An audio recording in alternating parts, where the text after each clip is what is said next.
Greetings, YouTube. Welcome back to the channel. I have done not one, but two videos between the initial news and the update of how the community feels about the buff, kind of under the table buff of all Event Quest difficulty, the backlash that was, of course, received from the community.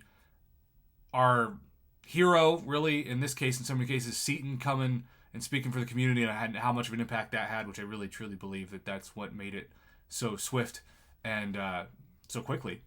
And then also, the byproduct of what that looks like now, where they've tried to find the sweet spot. If this side of the line is what it was even a month ago, and this side is what it was, they're trying to find that sweet spot in the middle where there's no way they're going to ever go back to the PI and health and attack that we saw for years and years and years, but they are going to make it less obviously money grabby than before. And what's interesting to me is, like, I've known plenty of people who have said, oh, I think it was great buffed, because they love a tough challenge. They love jumping into battlegrounds and alliance war and doing the toughest incursion runs. And I think that's incredible. I can't identify with that because I feel like my channel is daily sponsored by tons of vacuum cleaning companies because I suck. And yet, I do my best, and I can confidently say that it still, like Thronebreaker difficulty now, I still look at it and I'm like, I don't know if I want to do that. For the rewards you're going to give me? That doesn't sound like a good way to spend my day. But what about the people who just jumped in and did the new Legends requirement? What about the people who didn't wait to see if the content was going to be nerfed? Now, there's two ways to look at this, right? There are obviously the arguments that can be made that those people should receive some kind of compensation, especially if they used items, because they were fighting content that was effectively harder than it should have been, or at least it is now. That's part of it, and Kabam has been sort of lukewarm about the prospect of compensation in those cases. Sometimes they give it.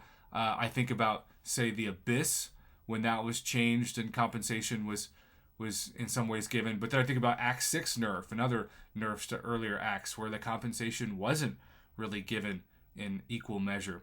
And so I want to pull up a Twitter DM that inspired this video, because this is, quite the subject matter. And I think it's worth noting that when this personally impacts people, and that's why they come to me for videos, we should go to the primary source and see what they're saying and read it accordingly. So, as a reminder, Seaton posted this tweet. Small tuning update just went live for monthly Event Quest, bringing all health pools down about 20%. This is uncollected 1.1. First screenshot pre-nerf. Second screenshot nerf today. Third is the December uncollected. It's still amazing to me, like halfway between about 30 and 80 would be 50, 55. So 64 is still higher than I would have thought. But he says, as you can see, we're still way off. And yeah, 3,000 versus 15,000, 3,000 versus 15,000, 3,000 versus 7,000. Yeah, way off when you look at the health pool. With that being said, though, and that is a big disclaimer for the people who, as S. Skrill comments, @line_MCFC and me did a Legends run 3 days ago when the health pool or health pools were not nerfed.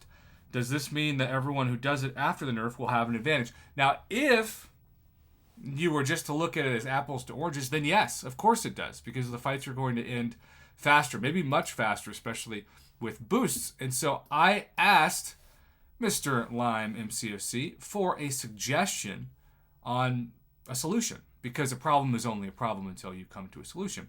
And he said, I think it would be suitable if the first 100 or less, depends on how many did a run, get the title based off their time for pre-nerf Event Quest, and then another 100 titles are given out post-nerf Event Quest, which would mean that no player gets an unfair advantage.